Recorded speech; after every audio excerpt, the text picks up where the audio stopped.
JLoOnTheTrack Video Productions. What's up, YouTube? This is Javaris, Logan, owner of JLoOnTheTrack. I know this is totally different setup for myself. I have my mic, my acoustic sound pads, and I also have the pop filter right here. This is totally different. I have an interface as well and a MIDI controller. So I've been waiting to actually dive into this for a little bit, and I finally got it set up, and I got some help. I'll be able to advance a little bit more on the MIDI controller later, but I might just go like a cappella for a while with other things like singing. I plan on singing, but eventually too. But as far as this video, today I just want to talk to you about the importance of joy / enjoyment in the work environment or with your work, period. So I want to take some time to express that, talk about it, and put my point of view in it as well. I would just like to put the disclaimer out there that I know everybody's life is different. So these are just my points of view, my perspective, and what I've also seen in other people that I work with. And there are better ways to deal with things, but obviously everybody doesn't go through the same thing, and everybody does not have the same life. Everybody's different. So I just want to put that disclaimer out there. I hope y'all enjoy the video. I've just been going through my own little journey, and I feel that my relationship with God has strengthened, and I've been watching sermons a little bit more and just being more involved in my Christian life.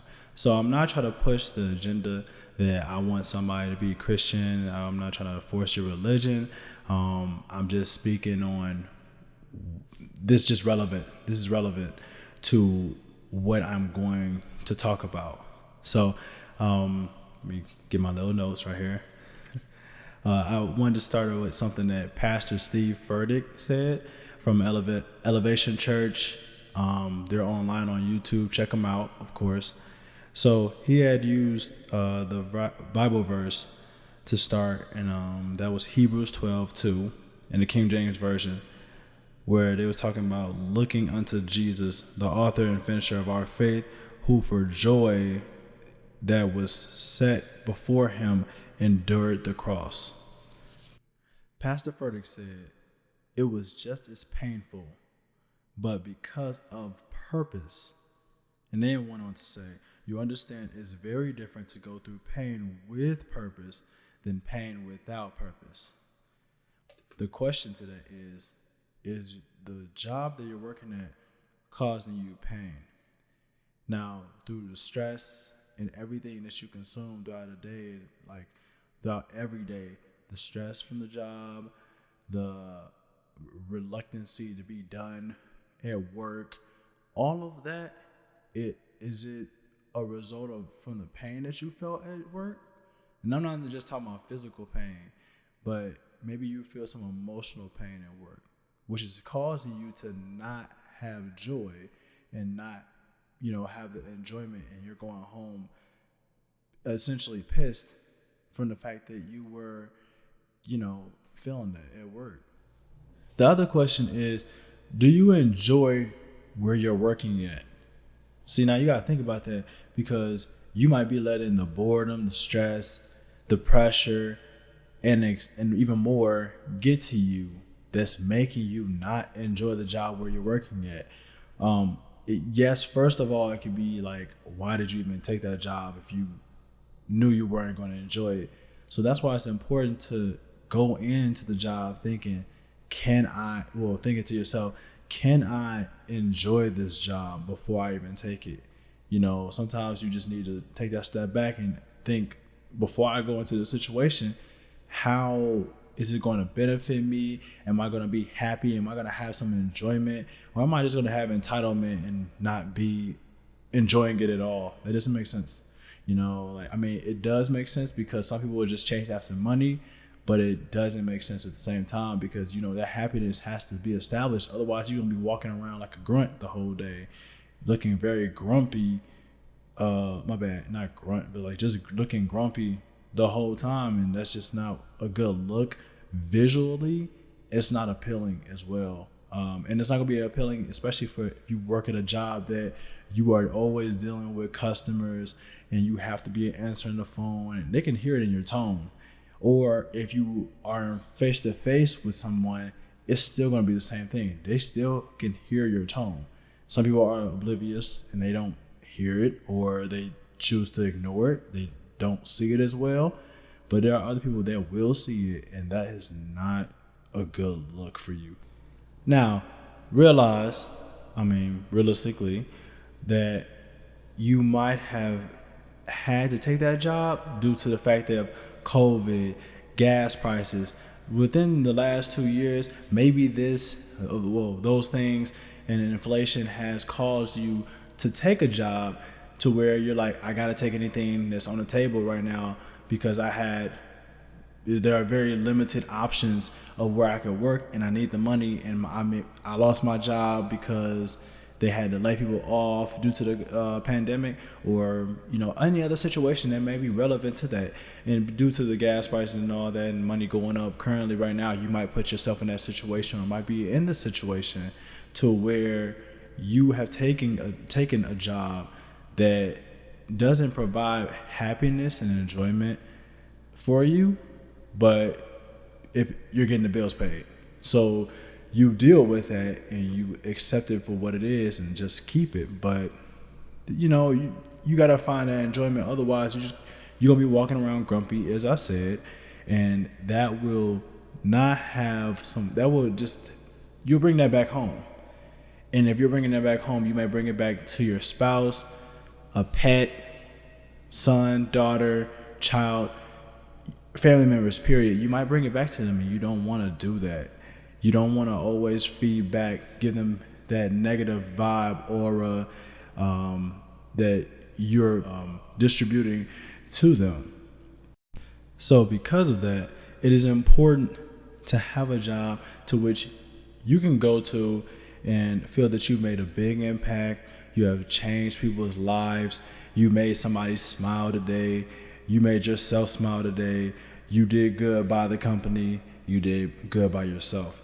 So if you can do those, then it'll be very impactful in your life.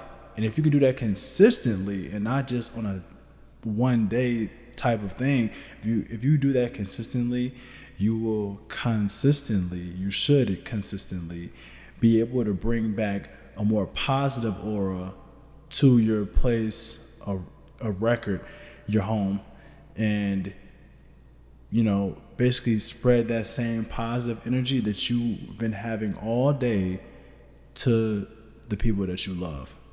So instead of continuing to endure pain and heartache from a job that you may have never even wanted in the first place, you gotta think more positively and try and figure out ways that you can better yourself in the job and maybe find some happiness, or change routine. Wake up like, all right, today is going to be a great day. Be more motivated. If you can't find any motivation, then you can always watch a video. There are videos for motivation. There are talkers. You can read a book. You can go somewhere a coffee shop. There is something that can get you upstarted that you may have not even experienced yet or haven't realized yet. But there's something that may be able to help you to have more enjoyment in the job. Otherwise, if you're not having more enjoyment in the job and you don't think that you are, my advice is to get out of the job. Now,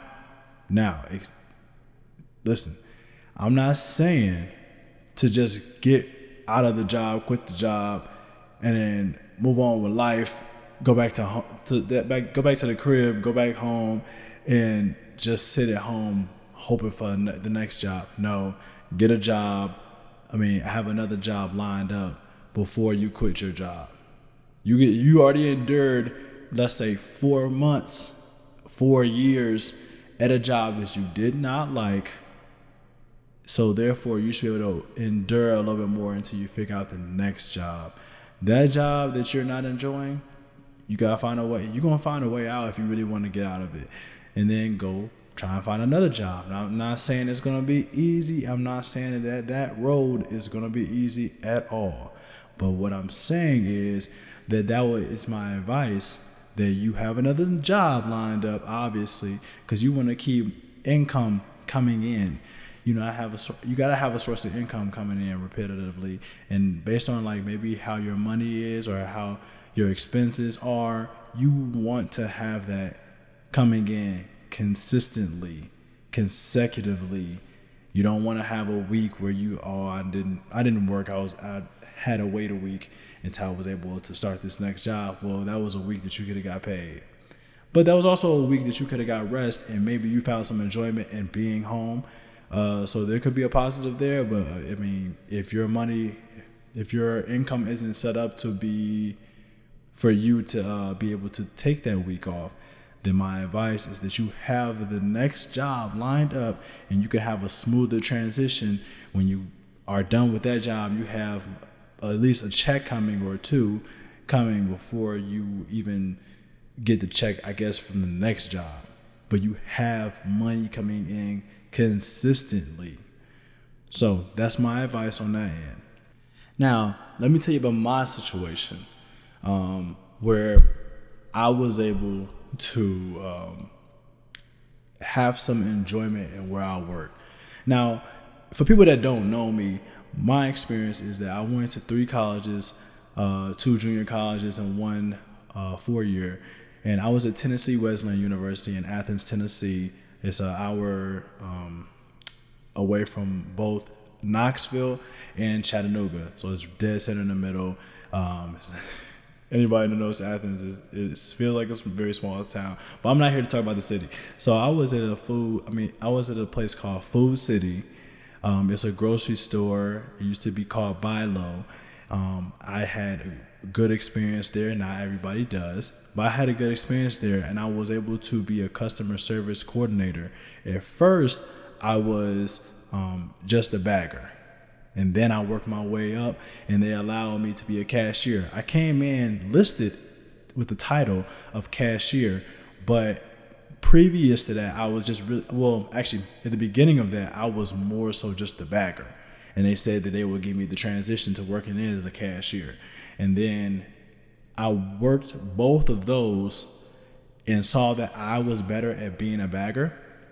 I know this is like, oh, you just worked at a grocery store, but like, listen, so I started off as a bagger, worked my way to cashier. I wasn't only a cashier at all times. I was a bagger and a cashier, flip-flop. When they needed me, I would be a cashier. There are some people that may not be able to bag as well, and it's me, at least, not to sound cocky. And there's some people that may be a better cashier than me. So I would let it balance out to where I'm like, okay, well, I'm a better bagger, and I could be more effective and have a bigger impact by being a bagger right now than I can be with being a cashier. So I would take that role, and I would just be the bagger. There are some moments where if I'm a faster cashier than another person, maybe it is better for me to be a cashier because we have lines filled all the way back to the frozen area. But ultimately, I always feel like I'm a very flexible guy. So when I became a customer service coordinator, I had to do even more, but I didn't have to do more at the same time. So I was able to move around like a front end manager. I was able to go outside and get carts like a bagger and bag groceries and help people out. I was able to also be a cashier as well at any point in time. If there was a mess and I had to go clean it, I would go clean it. Or maybe I can have somebody else do it, since I'm a customer service coordinator in my store, was kind of like a front end manager, but had different roles and different expectations because they don't have to deal with higher stuff, I guess, at a higher role. So I say all that to say, like, with that job, at all points in at all different positions and different titles, I was able to find that enjoyment in the job at every position. So if you're at a point where you're working at a job, and I don't know any of the titles of jobs, but let's say you're working at a lower level, and this is the higher level, and then you got the middle level. So let's say you were at the lower level and you're not enjoying yourself at work. Well, guess what? You're not enjoying that. You're going to go right here to the middle level when it's time for you to promote, and you're working at the next level. But are you working at the next level? Okay, let's say you are, but you're not enjoying yourself. And then you keep it going to the point where you're at the next level after that, and you're at a higher level. And guess what? It's too late. Like, I mean, it's not too late, but you're still enduring the pain in the job and still not happy, and still not enjoying it, still don't have any joy, and you're still taking that home and giving that same energy, that negative energy, to the people that you love. So I would not advise that you continue to go through that path, because at the end of the day, that means that the higher the position, the higher the title, that's going to be the higher the expectations, and as well as more money. But if you're only looking at the money, but you're not enjoying your job, at the end of the day, you're not going to be happy. You'll be happy knowing that you put food on the table, but you have to have that I guess kind of like the work-life balance, where you want happiness at home and happiness at work, and happiness in a personal aspect. Like if you were to be by yourself, you're happy. Like you can have some enjoyment. And that's not to say that you would rather be away from your family, you'd rather be away from your spouse. That's not to say that. Just to say, if I'm by myself, I know that I have some enjoyment in that too. Along with that, when I worked my job, I also was a student at the university. I was a RA, resident assistant, for people that may not know what that is. I was an Instacart shopper, and I ran track and field in the college level. So all those aspects, and that's just four to mention, because to be honest, I really was working Uber sometimes. I would do DoorDash. I mean, DoorDash, you really could put it there in the 5, and then, you got Uber, and I did something called, I forgot what it's called. It was a drive-in delivering service again for food. Either way it go, I was doing all of those, and maybe not all at the same time, but at different points in times. DoorDash was consistent, was a constant, and Instacart was a constant. I did those things, and I still was able to find some enjoyment. Now, I'm an active person. Everybody may not be active. They may not want to go to work and have to deal with a 12-hour shift, 11, 10, 9, 8. Shoot, there are people that don't even want to work 6 hours or 4 hours in the day. And, I mean, I understand, but at the end of the day, you got to get that bread coming in. So, and of course, I'm young, I'm 25, and I was 22, 23, all the way to 24 while working and doing all that. So, like you have to be able to find some enjoyment, happiness, joy in where you're working at. You have to be able to say, you know what, I'm not going to let this beat me down. I'm not going to be negative about today consistently. I'm not going to be negative about today. I'm not going to be negative about this job. I chose this job. I knew what I had to do before I came in. I knew the expectations. I knew it all. So, in my situation, I knew what I had to do. It's just I was observant in knowing what I was going in before I went in. So when I took the job, I knew to myself I could have some enjoyment still and have some flexibility to where I still can make an impact, so I still can be happy, to where I'm not going to be too stressed. And I was able to do that. So with being able to do that, what did I do to make that happen? I was nice to customers, as you should be as a customer service coordinator. I was nice to customers. I was consistent about my approach.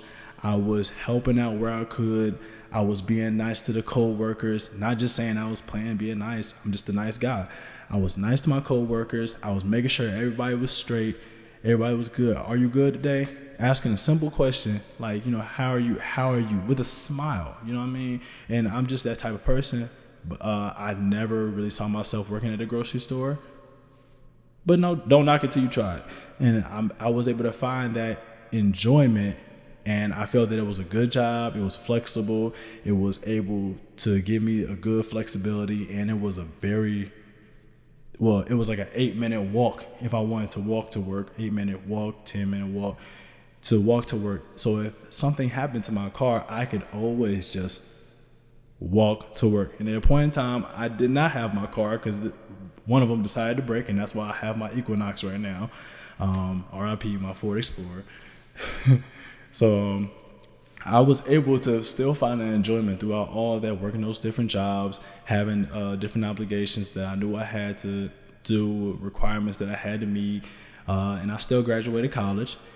You gotta be able to have that enjoyment, and you gotta be able to have a peace to where you can be happy if you take this job. So moving on. Okay, so I'm going to urge y'all to find the joy in your work. The next thing I want to talk about is think about this as well. How can I get joy out of a job if I'm not putting the energy toward having that joy? Like, how can I get joy out of the job if I'm just walking in every day negative already? I know how today is going to be. This is just going to be absolutely terrible. I can't stand the fact that I got to work 12 hours. I can't stand the fact that I have to stand on my feet this whole time, packaging boxes. I can't stand the labor that's required out of this job. The negativity does not help you to be able to get through the day, to be able to go into the next day.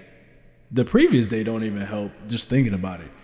So you got to move forward, and you got to be able to, have good aura toward it. You got to be able to create a good vibe. You know what I mean? If the people that you work with are just negative all day, then you just separate yourself from them.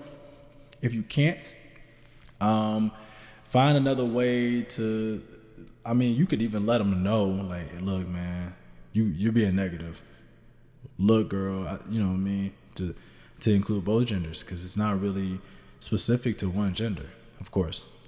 So, and more genders as well, LGBTQ, etc. So you can let them know, and like let them know that, hey man, you're being too negative. You can even put a positive outlook to them. They might not even like you because you just mentioned the fact that they're talking negative. What he know? What he talking about? Who is this guy? Something negative already, like off the bat. If they just negative all around, all across the board, then do not involve yourself with them, because you're gonna bring that back home too. You're gonna be pissed. You're gonna be thinking something, you're going to get angry, mad, something. It's going to translate into something that you do not want. So stay away from them.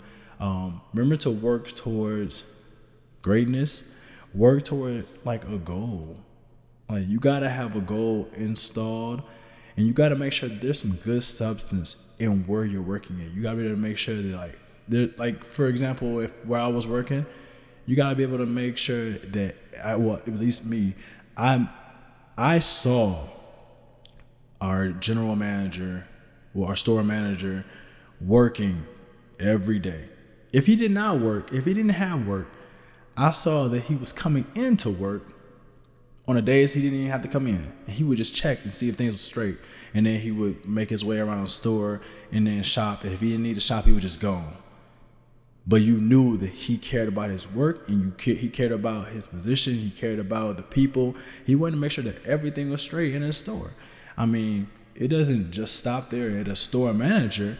It's also going to be for the people that are the lower positions, because the lower positions make it work. For the militaries, for example, the NCOs are a big part of the Air Force, because they are supervisors currently to a lot of airmen.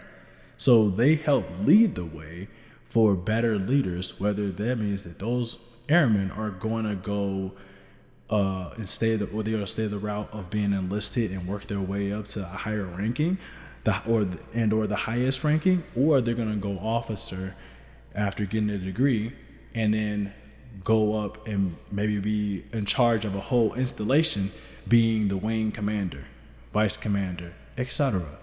So you have to be able to see that there is some good substance in where you're working. Are these the people that I need to be around? Is this the energy that I need to be around? There has to be some good substance, and there has to be a good reason why you came into the job, because I came into the job because this is something that I like. This is something I'm interested in.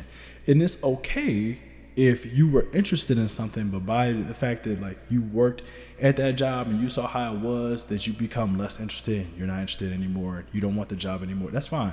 But also at the same time, with what I've been told, especially with the military, don't base everything off of your first supervisor, and don't base everything off of your first base.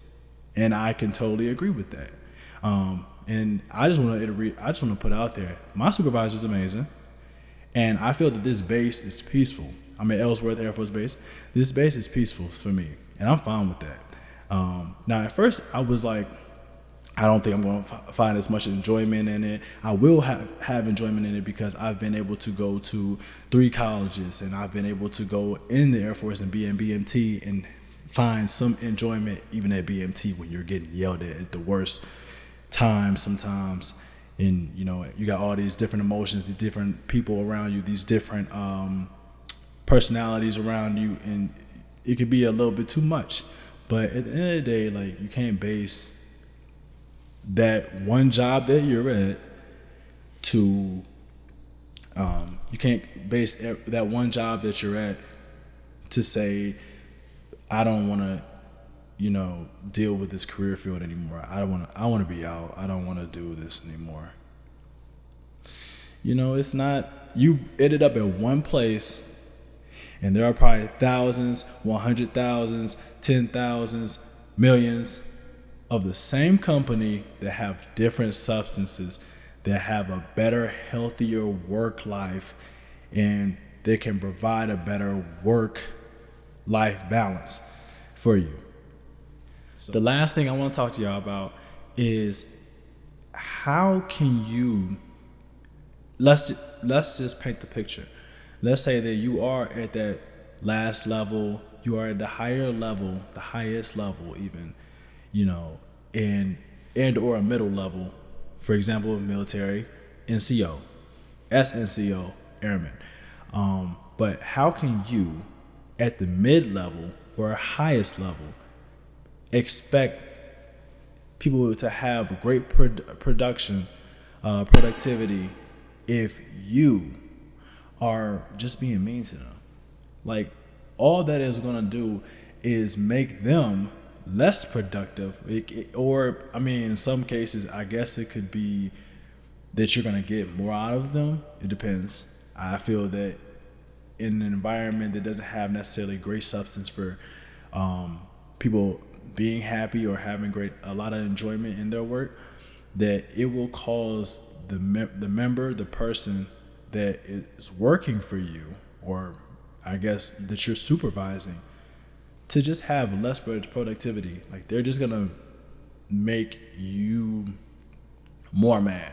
And if they're making you more mad, then that's gonna cause you to have less enjoyment in your job. If you have less enjoyment in your job, you might spread that negativity and be more mad at them even more.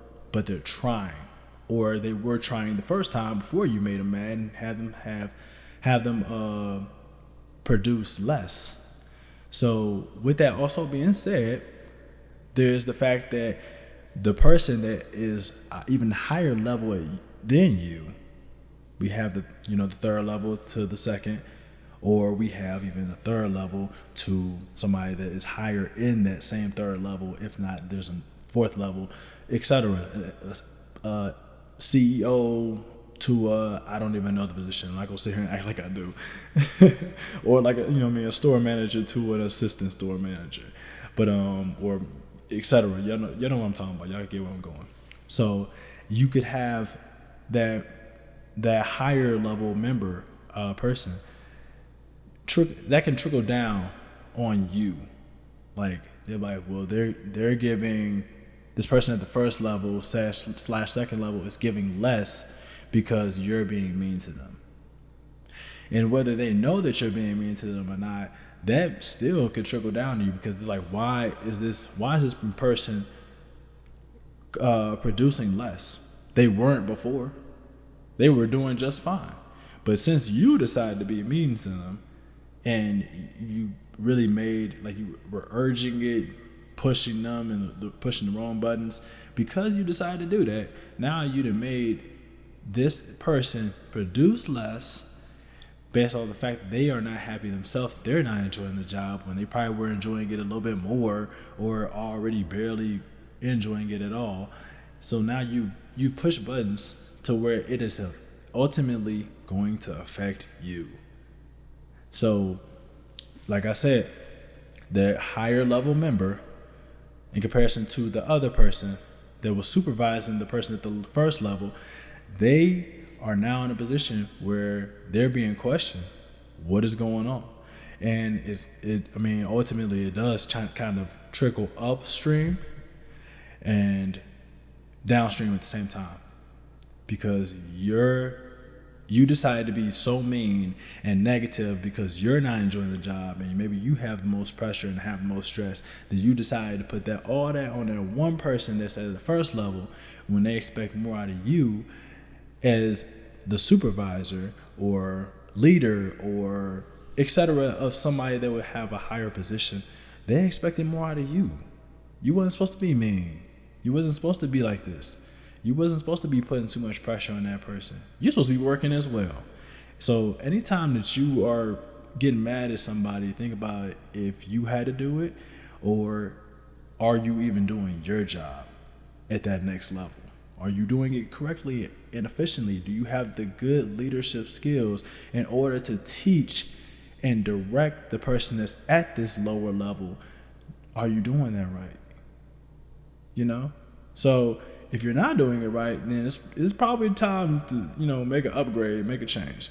And, that way you will have less pressure off your back. You will know that this person is definitely coming through with what they were doing, what they were saying, and what their job is, and the roles and the responsibilities and what their job is. And then you will also know that you can have less pressure off your back from the people that are even higher than you. All right, y'all, I just want to thank you for watching. Today was a little bit of a long video, longer than expected, but I think it went well. Y'all leave a like, a comment, and even subscribe to the channel. I appreciate y'all, share it as well. So I just thank y'all as well. I appreciate it. This is definitely new, and I feel this will be something I'm doing a little bit more too as well, along with trying to get kids recruited, or viewed, showcased. That's a big passion with this company, and I plan on continuing to do that. Thank y'all again for watching and tuning in. Again, subscribe. I appreciate y'all. Much love. God bless.